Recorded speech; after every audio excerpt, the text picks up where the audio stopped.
Okay, we are computing the one loop contribution to the vertex operator u bar p prime delta gamma mu p prime p u of p. What we have seen earlier is that this can be expressed as integration over d4 L over 2 pi to the power 4th, and then we have introduced Feynman parameters. So, there are integration over dx, dy, dz with the restriction that x plus y plus z is equal to 1, and then you have some numerator divided by denominator. So, we took the numerator and then we have simplified it to certain extent, and at the end of the day what we saw is that the numerator can be expressed as u bar p prime times gamma mu minus half L square plus 1 minus x into 1 minus y q square plus 1 minus 2z minus z square m square, then p prime mu plus p mu m z into z minus 1.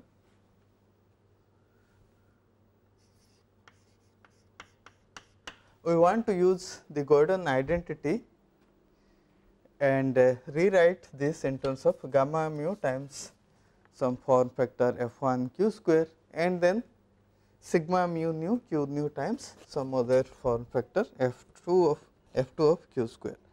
So, we will use the Gordon identity, which is given by u bar p prime gamma mu u of p is equal to u bar p prime plus p mu divided by 2m plus I sigma mu nu q nu divided by 2m u of p. So, using that we will remove this term and then we will rewrite the numerator. This numerator, after we use the Gordon identity, turns out to be u bar p prime gamma mu minus half L square plus 1 minus x 1 minus y q square plus 1 minus 4 z plus z square times m square, and then I sigma mu nu q nu divided by twice m times 2m z into 1 minus z u of p. This is the numerator. So, what we have to do is that we have to take this thing here, we have to put it and then carry out the integration, carry out the L integration. So, when I put it here, what I get is u bar p prime delta gamma mu of p prime p u of p is 2I square. If I keep track of all the factors, then d4 L divided by 2 pi to the power 4th integration 0 to 1 dx dy dz delta x plus y plus z minus 1 2 over dq times u bar p prime, the whole thing here, gamma mu times minus half L square plus 1 minus x 1 minus y q square plus 1 minus 4 z plus z square m square plus I sigma mu nu q nu over 2 m twice m square here z into 1 minus z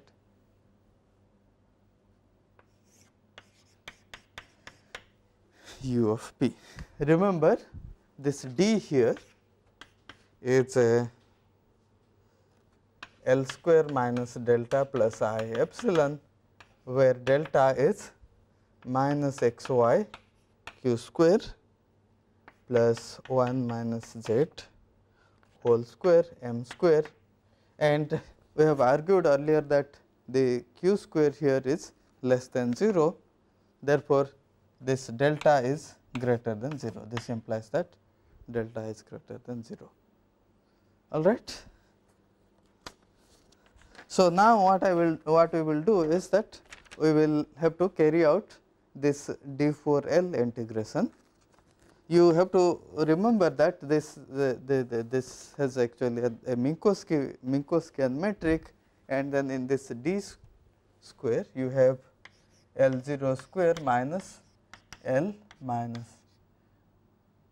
square minus delta. That is what comes in the denominator. What we can do is we can perform a wick rotation. You remember that if you look at this quantity, this d q goes like L to the power 6 at large L.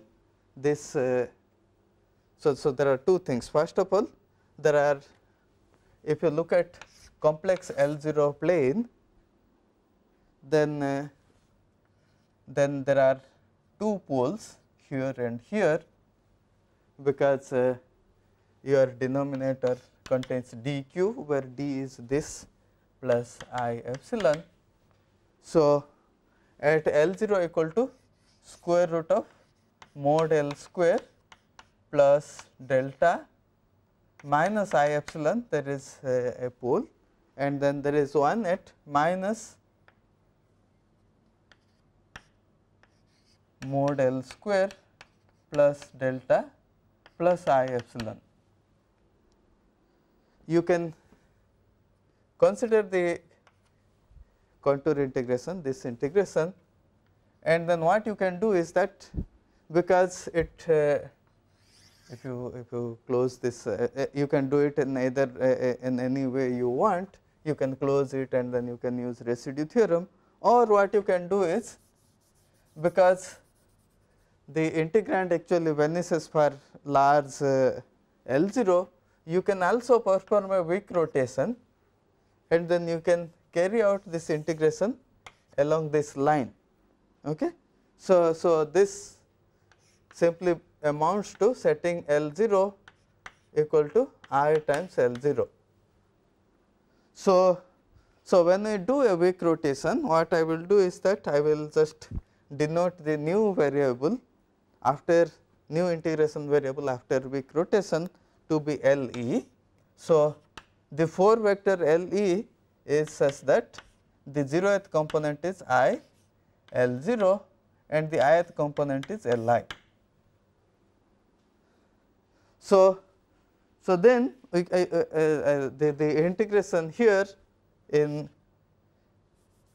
u bar p prime delta gamma mu of q square u of p, what you get is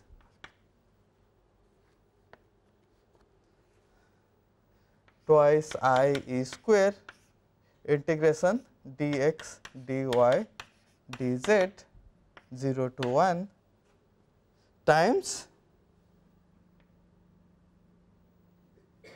I times d4 LE divided by 2 pi to the power 4th and the whole lot of things.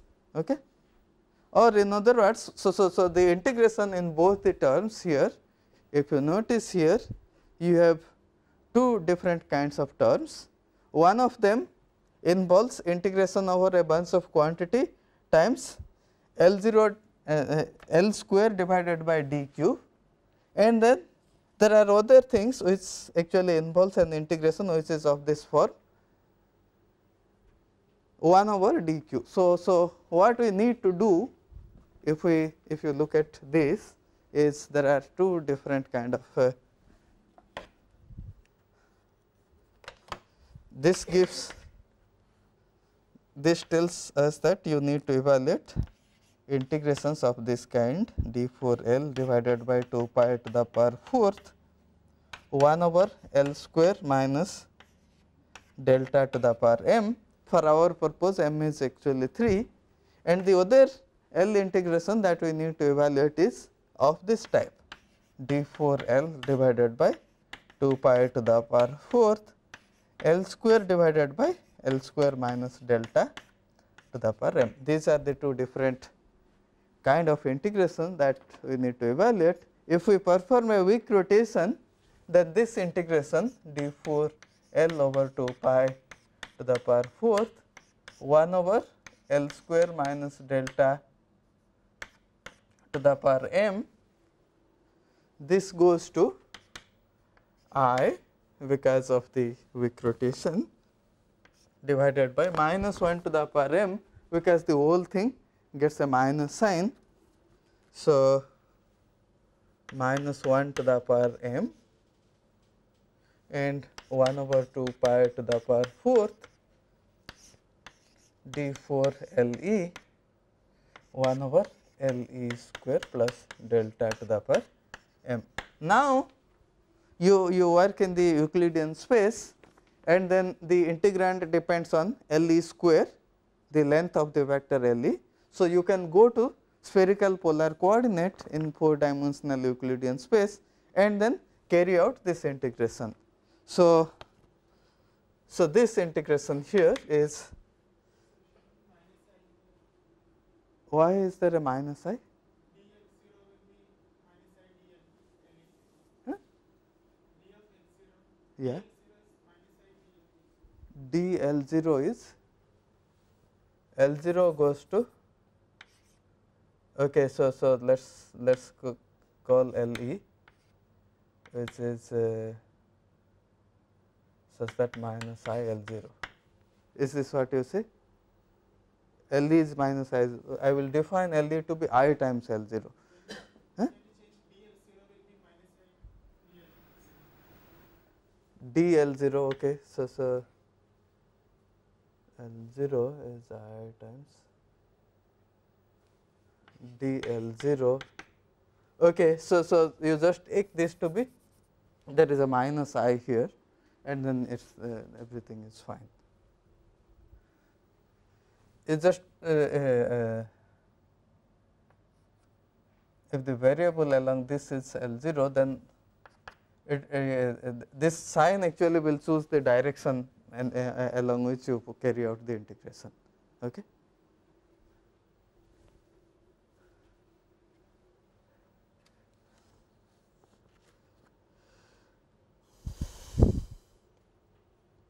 All right.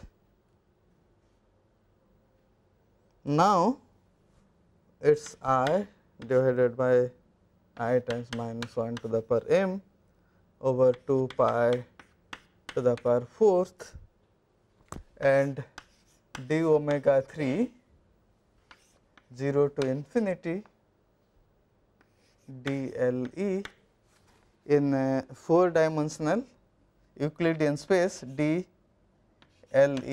4th is simply d omega A, where omega is where this d omega A gives you the volume element on a unit 3 sphere, and then LE cube dLE. So, you substitute that, you get LE cube divided by LE square plus delta to the power m. The integration over a unit 3 sphere will simply give you 2 pi square, just like if you consider an integration over S2, it just gives the surface area of a unit 2 sphere, which is just 4 pi 4 pi. Similarly, the area of a unit S3 is simply 2 pi square. Nothing depends on the angular variable. So, this integration will merely give you 2 pi square, and so I minus 1 to the power m divided by 8 pi square, because of 2 pi square here, 0 to infinity L E d L E square over, right. So, you just take L E square over delta to be some variable, let us say alpha. Okay. Alpha is L E square plus delta. Okay. This it is very straightforward to carry out this integration. We will do it. D alpha is just 2 L E d L E. So, that we will substitute here. So, there is a half times 2 L E d L E, which is just d alpha. L E square is alpha minus delta, and here alpha to the power m. Okay. So, there is this 2 will multiply this 8, and then it will give me I minus 1 to the power m divided by 4 pi whole square, and then your integration will range from delta to infinity.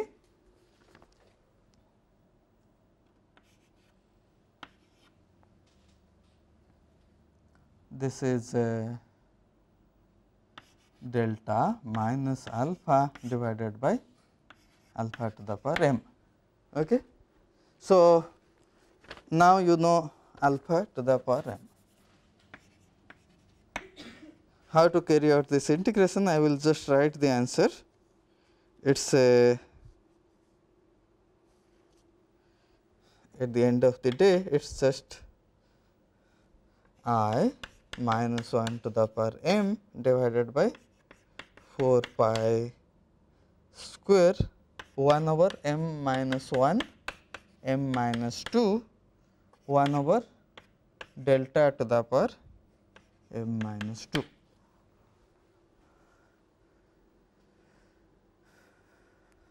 That is all you get when you carry out this integration.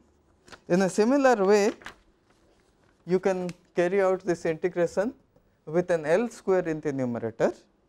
So, all you will get is there will be L fourth here. So, you have delta minus alpha whole square, everything else will be exactly as it is. Should it be delta minus alpha or alpha minus delta? L E square is alpha minus delta, thank you. So, alpha minus delta.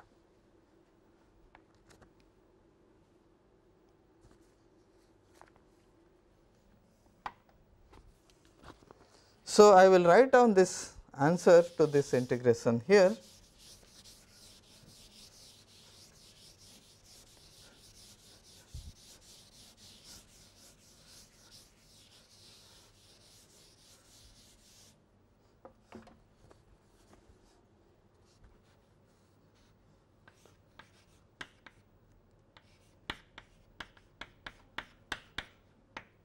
L square divided by L square minus delta to the power m, because here there is an additional L square here, there will be an additional minus sign. So, this is I minus 1 to the power m minus 1 over 2 pi to the power 4th d 4 L E square over L E square plus delta to the power m, and again you use the same redefinition of variable, then you will get I minus 1 to the power m minus 1 4 pi square 2 over m minus 1 m minus 2 m minus 3 1 over delta to the power m minus 3. So, this gives you finite answer for m greater than 3, but as you can see m equal to 3 gives you infinity. If m equal to 3, if you simply set m equal to 3, you get this integration diverging. In fact, you can carry out this integration and then you by putting m equal to 3 here itself, you will see that you are getting a logarithmic divergence. We will see where exactly this divergence appears here in this integration, or I have two form factors, which is one of them is f1 q square and then the other one is f2 q square. It does not give any contribution to f2 q square, because f2 q square does not involve an integration of this type. So, it is only f1 q square which is actually divergent. Okay. So, we will not discuss a systematic procedure to cure this problem in today's lecture. What we will merely do is that we have already argued in one of the earlier lectures that f1 of 0 actually should not receive any one loop correction. Here what you see is f1 0 in fact actually is diverging because of this. So, what we will do is that we will just introduce a cutoff in the integration, so that this quantity actually gives you finite answer, or in other words, if you see the origin of this divergence here, the divergence appears because because of the fact that the momentum variable L, which takes all the value from 0 to infinity. If you introduce a cutoff in the momentum, okay, or in other words, if you say that you have actually photons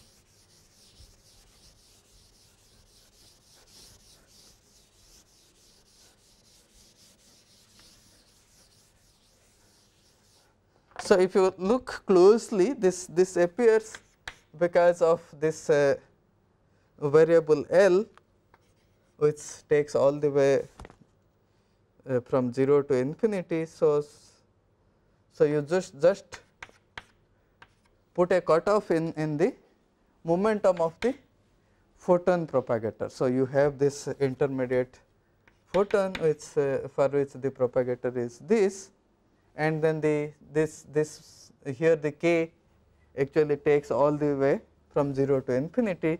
You say that you will only keep the photons up to some momentum k prime, okay, and then you will ignore photons of all higher momentum. That amounts to replacing this photon propagator by 1 over k minus p whole square plus I epsilon minus 1 over k minus p whole square minus lambda square plus I epsilon. Okay. In the lambda goes to infinity, of course, this term actually vanishes. So, you recover this thing. So, let us merely replace this photon propagator by this. You will get two terms, one of them will. So, basically here integration of d4L divided by 2 pi to the power 4th L square divided by L square minus delta whole cube. This will merely become, for this, because of this substitution, it will simply become d4L over 2 pi to the power 4th L square divided by L square minus delta whole cube minus L square divided by L square minus, I will define something which I will call as delta lambda whole cube, where delta lambda is nothing but minus xy q square plus 1 minus z whole square m square plus z times lambda square. Or in other words, if this term was not there, this would simply be delta. Because of this lambda here, you get z lambda square. You remember this Feynman parameter involved x times some factor, y times some factor, and z times k plus or k minus p whole square. So, when you make this replacement here, you will get an additional term z lambda times k minus p square, which finally will give you a term z lambda square here. It is very easy to carry out this integration. You can again you can make a substitution like this, and then you can explicitly carry out this integration. I will not do that. What I claim is that when you carry out this integration, you will get I over 4 pi square log delta lambda over delta, and then there are other terms which are finite. They will go like lambda to the power minus 2, terms of order minus 2. So, the diverging term comes like this.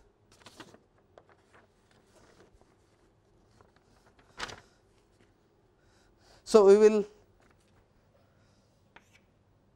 as I said, this diverging term actually gives you a contribution to f1 of q square. So, we will merely say that we will adopt this prescription where delta f1, the one loop correction to the form factor q square, we will merely substitute it, we will merely replace this by delta f1 q square minus delta f1 0. So, we are substituting this infinite term by making this replacement, so that our f1 0 becomes 1 at one loop. Okay. Is this the only kind of divergent which appears here? It turns out that this is not the only divergent associated with this f1 term. It also diverges at low momentum. So, these are all ultraviolet divergences, because this divergence comes when the photon momentum goes to infinity. When the intermediate photon momentum goes to 0, then also there are other kind of divergences. So, these are known as the infrared divergences. So, we can verify that this f1 of q square term also has an infrared divergence. This term here, the contribution due to this term here gives you infrared divergences. So, we will see how these divergences appear in a moment. So, 0 to 1 dx dy dz. So, the L integration gives you some finite answer, we have already seen. If there is no L square in the numerator, then it is perfectly finite, there is no problem with that. So, what we have from this term is 1 minus 4 z plus z square divided by delta q square. We are interested in q square equal to 0 behavior. So, we will just set q square equal to 0. We want to look at the low momentum behavior here. So, if q square you set to 0, then you remember delta is given by this, and when q square is 0, it is simply 1 minus z whole square times m square. So, this integration here and there is a delta x plus y plus z minus 1. Okay.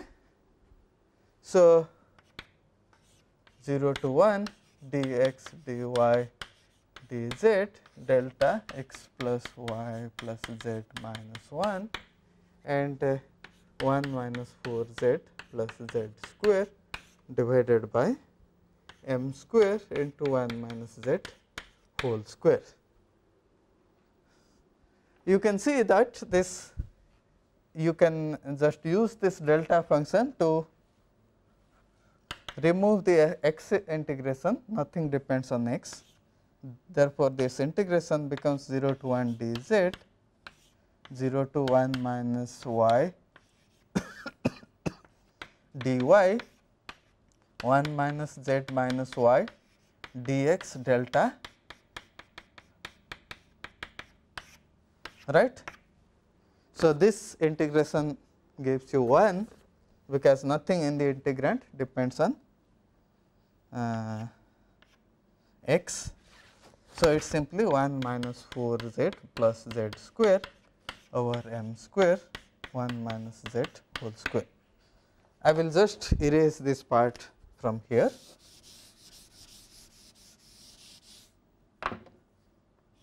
And I will rewrite this here. You notice that this is nothing but minus 2 the numerator plus 1 minus z 3 minus z m square 1 minus z whole square. That is what this gives. So, now you can see that when you this also nothing depends on y. So, the y integration will simply give you 1 minus z.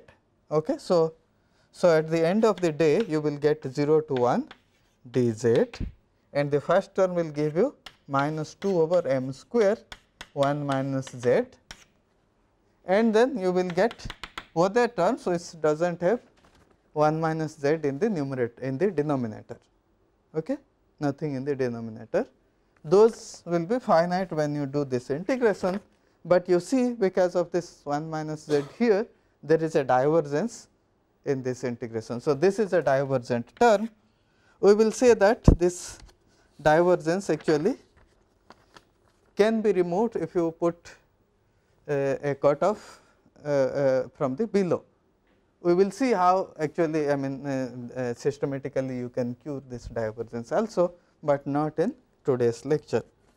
The only thing that you need to remember is that all these things, the ultraviolet divergence as well as this infrared divergence, it appears only in the f1 of q square term.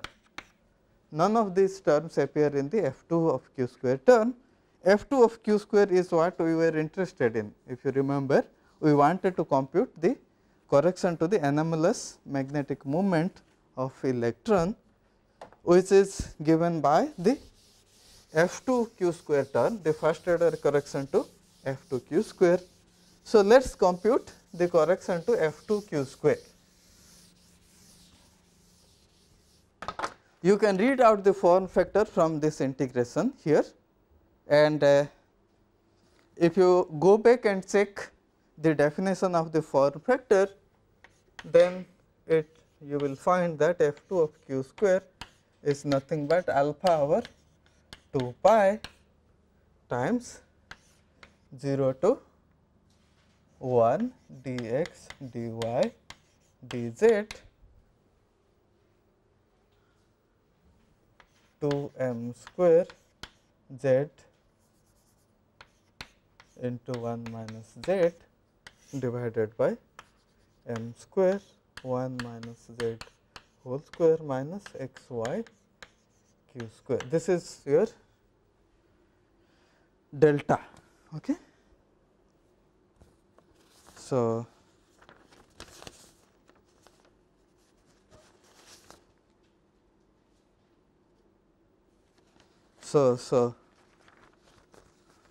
this term you understand, the numerator one 2 m square z into z minus 1, denominator if you remember we have carried out this integration 1 over d4 L over L square minus delta to the power 3 or in general delta to the power m, and then this goes up to some factor like 1 over delta to the power m minus 2, and when m is 3 you get only delta, which is what is given here.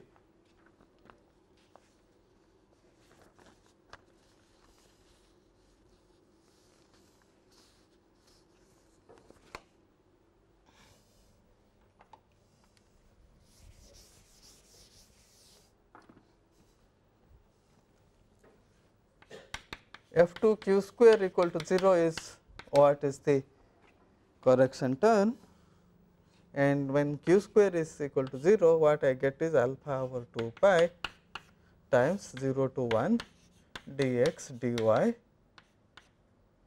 dz delta of x plus y plus z minus 1 2 m z into 1 minus z divided by m square 1 minus z whole square.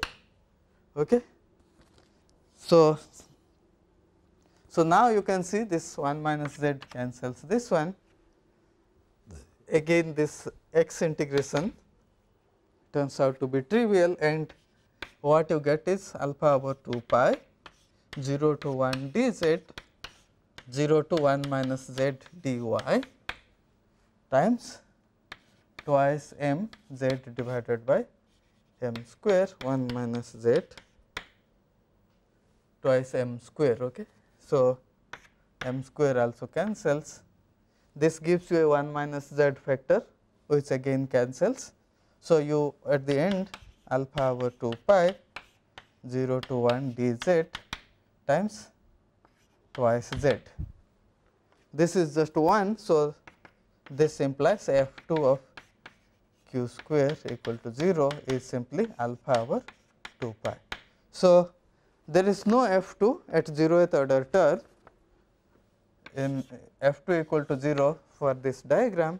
What we have done is we have considered the one loop correction, we have considered at one loop, this is the diagram, and then f 2 0 actually gets a contribution at a finite contribution at one loop, and then this contribution we have explicitly computed, and then we have shown that this contribution is actually in fact equal to alpha over 2 pi. Okay. So, this is what is the correction to the anomalous magnetic moment, which is just g minus 2 divided by 2. It is numerically this quantity in fact turns out to be 0.00111614. You can in fact